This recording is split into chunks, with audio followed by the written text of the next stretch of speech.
Foreign experts attending the Zhongguancun Forum in Beijing have spoken highly of China's health system and innovation in medical and health fields.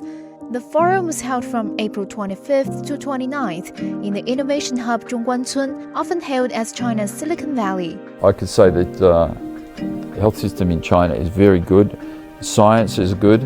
I encourage China to keep the full connection so that clinical research is what the patients see. It takes quite a few years to get into the hospital, new drugs or new treatments, new strategies. They have to be rolled out.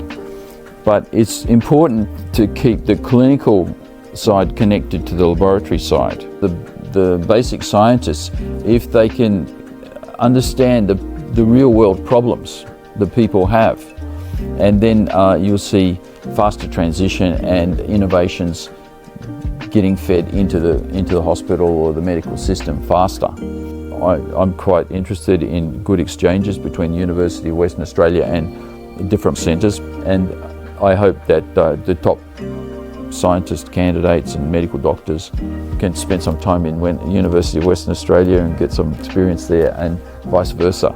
I believe China is at a very high level in the sense of pace in innovation and technological innovation as well as research innovation.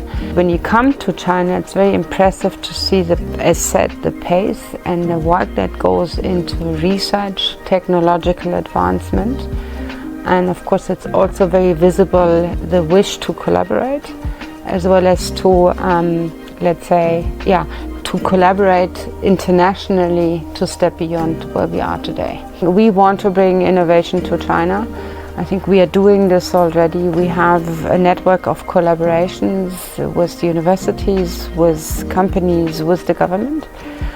We do have a lot of development, research and development work in China already ongoing, with trials, with new drugs, and we would step beyond because we also give our commitment to bring new compounds to China.